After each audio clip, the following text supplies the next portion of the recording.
নমস্কাৰ, আমাৰ ইউটিউব চেনেলৰ নতুন এটা ভিডিঅ'লৈ আপোনালোক সকলোকে স্বাগতম জনাইছোঁ। এয়া ৰাতিপুৱা আমি বাৰাণ্ডাতে বহি সকলোৱে একেলগে চাহ খাবলৈ লৈছোঁ। আজি যিহেতু দেওবাৰ, ঘৰৰ সকলো মানুহ ঘৰতে আছে, সেই বুলিয়েই ৰাতিপুৱাৰ চাহকাপ লগে ভাগে খাবলৈ পালোঁ। তাৰপাছতে মুনুৱে বহু দিনৰ পৰা কৈ আছিলে চুলিখিনি আগটো অকণমান কাটি দিবলৈ। আজি যিহেতু দেওবাৰ, ব'ল ওপৰতে বোলো কাটি দিম ধুনীয়াকৈ। সেই বুলিয়েই চুলিখিনি আগটো অকণমান কাটি কৰি মিলাই দিলোঁ। বৰ বেছিকৈ কটা নাই, দীঘল চুলিবোৰ কাটি পেলালে বেয়া লাগে।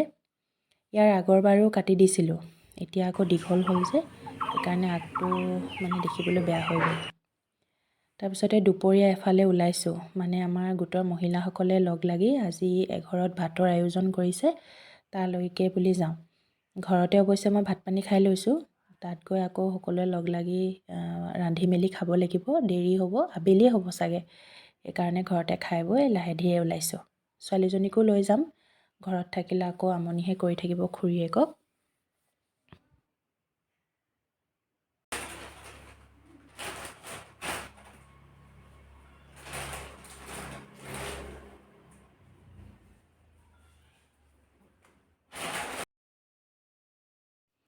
ক'ৰবালৈ যাবৰ সময়ত এই বেবীক কাপোৰ পিন্ধোৱা কামটো যে কিমান আমনিদায়ক, বেবী থকা মাকবোৰে গম পাব চাগে। ইমান যে ফুচুলাব লাগে নহয়, ক'ৰ কি কথা আনি মই তাইক কৈ থাকোঁ, মুঠতে যেন তেন নকন্দাকৈ কাপোৰকেইটা পিন্ধাবলৈ চাওঁ আৰু। মামা নিতক আহিছা নি?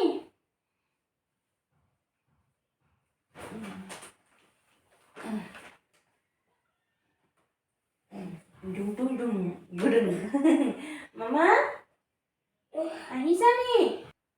বাট আছে, ৰ'বা আমি জুমন দাদা ঘৰলৈ যাম এতিয়া। জুমন দাদা ঘৰলৈ, পাপা ব'লা জুমন দাদা ঘৰলৈ যাওঁ। গাড়ী উলিয়াইছানে? পাপা জুমন দাদা ঘৰলৈ যাওঁ ব'লা। এইফালে আকৌ আমাৰ সোণৰ মমায়েক আহিলে, সি দুলীয়াজানলৈ যায়। ঘৰৰ পৰা যাওঁতে ইয়াত সোমাই ভাগিনীয়েকক এবাৰ চাই যায় বোলে, আৰু এনায়েকেও নাতিনীয়েকলৈ কিবা কিবি অলপ দি পঠাইছে, সেইখিনিও দি যাব। কৈ দিয়াচোন, নেনাইক কৈ দিয়া। নেনাই, মামা মোলে চকলেট আনিলে।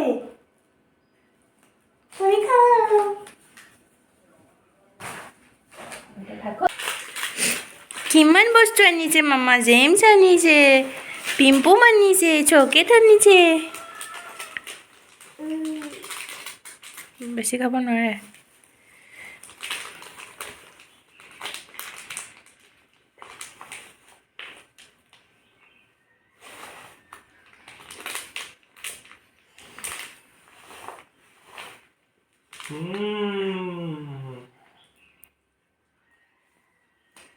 मुझे बचड़े न पाऊँ मैं जावे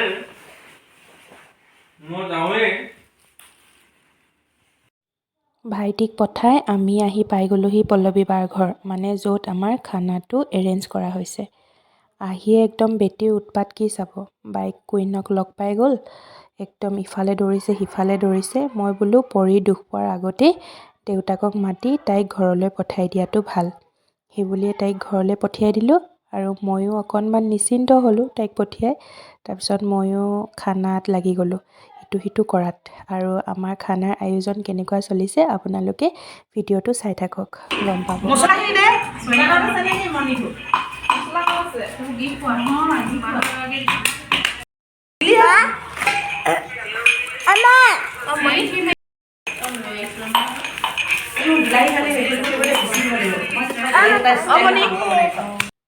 এয়া কেৰা বগৰী দেখিছেনে? আজি বহু দিনৰ মূৰত পালোঁ খাবলৈ।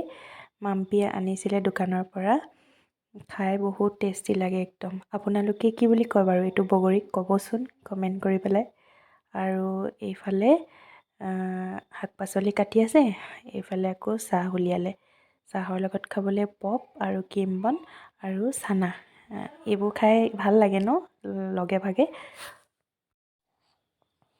আচলতে আমাৰ খানাটো খোৱাগৈ কথা আছিলে দিৰৈ নদীৰ পাৰৰ বগৰী চাপৰিত, কিন্তু বহুতৰে অসুবিধা হোৱাৰ কাৰণে পল্লৱী বাহঁতৰ ঘৰৰ ছাদতে খাই দিব লগা হ'ল। হ'লেও কিন্তু খাবলৈ খানাটো খুব টেষ্টি হৈছিল। আচলতে কি জানে, আমি কি খাইছোঁ, ক'ত খাইছোঁ সেইটো ডাঙৰ কথা নহয়। আমাৰ এই ধুনীয়া সময়খিনি, আমাৰ কোৱালিটি টাইমটো আমি কেনেদৰে স্পেণ্ড কৰিছোঁ সেইটোহে ডাঙৰ কথা, নহয়নে? মই এই ঠাইখনলৈ বিয়া হৈ অহাৰ পাছৰ পৰা মানে এই মানুহকেইগৰাকীক লগ পোৱাৰ পাছৰ পৰা বহু কথা শিকিছোঁ। তেওঁলোকক লগ পোৱাৰ পাছৰ পৰা মই বৈবাহিক জীৱনটোক নতুনকৈ চাবলৈ আৰম্ভ কৰিছিলোঁ। সংসাৰ কি, ঘৰ এখন কেনেকৈ ধুনীয়াকৈ ৰাখিব পাৰি, পৰিয়ালৰ প্ৰত্যেকজন মানুহক কেনেদৰে একতাৰে বান্ধি ৰাখিব পাৰি, এনেকুৱা বহু কথা মই তেওঁলোকৰ পৰা শিকিছোঁ।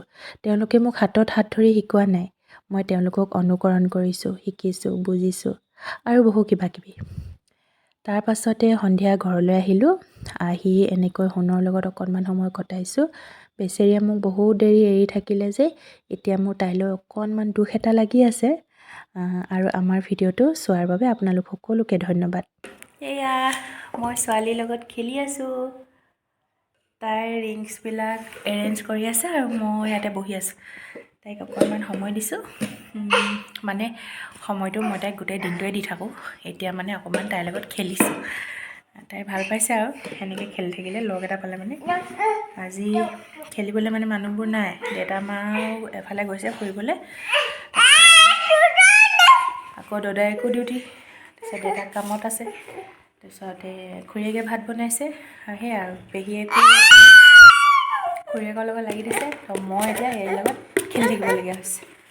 এই চফত যে আছে ডাববোৰ সেইবিলাক খাই বোলে, এইটো মোক খুলি দিবলৈ কৈছে তাৰমানে।